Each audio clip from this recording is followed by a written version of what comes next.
Well, good morning, good afternoon, and good evening, wherever you're listening around the world. A very warm welcome from London in the UK. Here is today's news about electric cars and the future of transport. My name is Martin Lee, and this is your EV News Daily for Monday, the 12th of March 2018. Well, few customers of an expensive car would be so happy to know that they are beta testers, but that's exactly what Tesla Model 3 owners still are, really. And if you have to admit it, more Tesla owners wear it as a badge of honour than perhaps they should. And I'm just not talking about the fit and finish problems that were inevitable in any new car compared to the build quality of, say, cars like the German VW Golf, which has been made since 1974. That gives it a 44-year head start to sort out those kind of gremlins. It's the case of the Model 3 software in particular. Early owners always knew the software was not complete. Delivering cars to employees and friends of Tesla is fine. But you'd think that by the time public deliveries began, that was December, wasn't it, last year, a couple of months ago now, that they would have had it all nailed, but most certainly not. It certainly wasn't ready until today. Tesla just pushed out an update for all its cars and the mobile app as well, which officially completes the Model 3 ready for launch. Well, Tesla now let you control the frunk and the trunk with their mobile app, and they're still squashing bugs very regularly. There's been a string of stories about just the usual little things cropping up with the Model S and the Model X, but Elon pointed out on Twitter a while ago that all the resource of the software team was focused on the Model 3 for a very long time. Next up, for all the models, revamped maps, which seem to be close, according to what Elon was tweeting about recently, and a new Autopilot update, which could take just a little while longer. Well, of all life's hardships, plugging something in has never been that much of one for me. I have a workmate who extols the virtues of the wireless Qi charger for the new iPhone and the time that it saves plugging it in. I'm not sure it's exactly needed, but the charger looks like a very nice piece of desk furniture. Well, next up is, of course, the debate about wireless charging for EVs. In fact, it's been kicking around forever with electric vehicles. Just no public adoption. However, it seems a lot of work's been going on in the background for quite a long time that we didn't know about. From the early systems where you had to align the car with the charge pad almost millimetre perfect, the latest EV wireless chargers have come a long way. And as Witricity point out, at domestic voltage levels now, up to about 240 volts, there is no difference in efficiency and charge speed between plugging your car in and using a wireless charge pad. Well, one of the stories that I might have missed from Geneva was the Hyundai Kona being ready for wireless charging. And I'd seen a couple of stories saying that the Kona is wireless charging ready. I just presumed there was some sort of wireless Qi thing inside the cockpit between the passenger and the driver. You can sling your mobile phone. It seems they were talking about charging the EV. It's such a big deal. I thought that would be talked about by loads of people. But the model they had on display at Geneva, which had the Witricity wireless charger and a cutaway of the car, I thought, well, maybe that's a prototype from the pictures. But it seems to be the real deal. I've watched several YouTube videos today to try and not sound like a numpty on this podcast, and I had half an answer. But none of them mention it. The only article I could find was in Korean, which, thanks to Google Translate, changed the word Witricity into Witty City throughout the whole article, which would be a great name for another company, by the way. There were no details on the charge speed or cost, so I'll keep an eye out for that. But this Korean article did say that Witricity had been working with Hyundai and that it's something that they're looking to commercialise. But does it come with every new Kona? EV Kona, at least. I still don't know.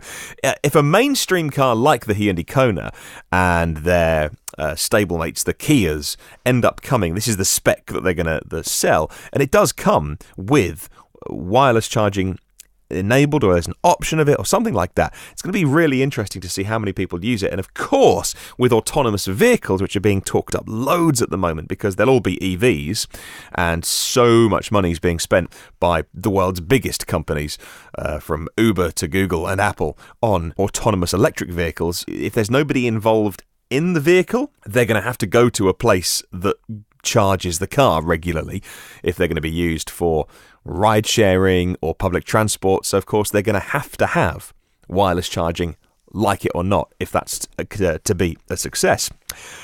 Well, finally in France, owners of the domestically produced Renault Zoe get to own the car, the whole car, and nothing but the car. I'm talking about the battery lease scheme, which had been originally set up to lower the cost of the new car and to offer reassurance about the longevity of the cells. You know, when people weren't sure about battery packs lasting, it made sense for car manufacturers to say, well, lease the battery for 30, 40, 50 euros, pounds, dollars a month, and then we'll own it.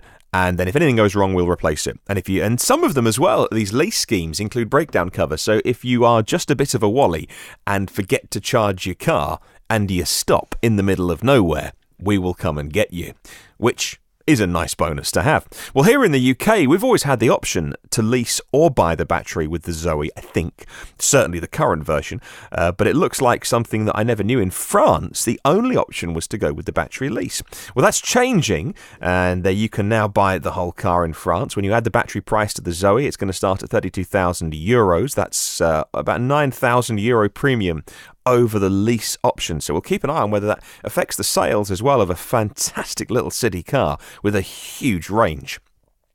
Well, ground has been broken on a new site for cell production in Hungary by SK Innovation, with the aim to supply batteries to car makers from the early 2020s. The 430,000 square metre site's about 110 kilometres north of Budapest. Now, they said the batteries to be produced in SK Battery Hungary are going to be third-gen EV batteries. These are the batteries that will give EVs about 500 k's of range on one charge. Now, the company had announced in September last year, 2017, that it would start mass producing the world's first medium to large NCM pouches. That's the nickel, cobalt, manganese pouches. SK Battery Hungary is expected to work as an important bridgehead, they say, for expanding its business area into the European market. Once all the production lines are installed, the factory's production capacity will reach 7.5 gigawatt hours per year, and SK Innovation's currently producing pouch-type batteries for EVs at its Korean battery factory plant, which only makes up to 4 gigawatt hours annually. And that brings me on to supply chains and how quickly you can get EVs into people's hands. The Ioniq is a great EV.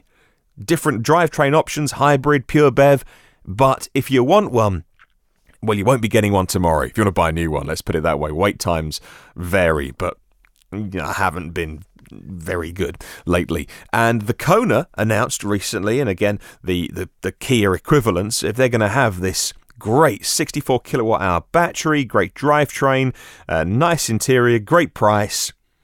But if they're only going to make 18,000 of them this year, and half of them are earmarked for the domestic market in Korea, and that isn't an official stat, by the way, just the best guess that I've read.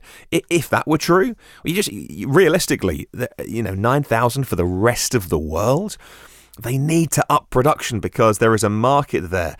Chicken and egg, though. You put the money into making them. If it's a big old risk, if nobody bought them, you've bet the house, so to speak. So I understand the softly, carefully approach. But come on, Andy, make some more of them. We want the cars you're making, and the batteries are going to be a key part of that. With SK Innovation joining the likes of LG Chem and making cells more than just in Korea. Well, according to topspeed.com, one of the more interesting cars in Geneva, which didn't get all of the headlines, is the SsangYong eCiv.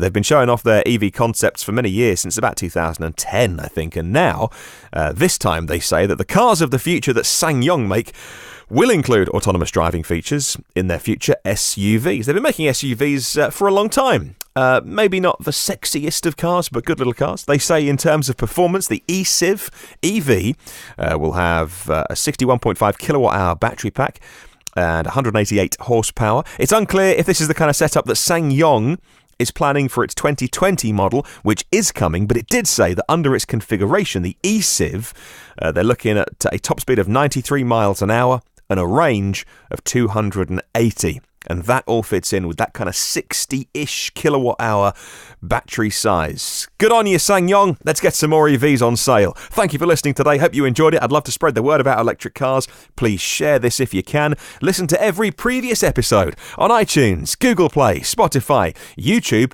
and the blog. It's evnewsdaily.com, and you can subscribe. It's free to do that, and it just means you get them automatically every day. If you can rate and review as well, that'd be fantastic. Download the Amazon Echo skill, search EV News Daily for our daily flash briefing, and on Twitter @EV News Daily. Have a wonderful day, and I'll catch you tomorrow.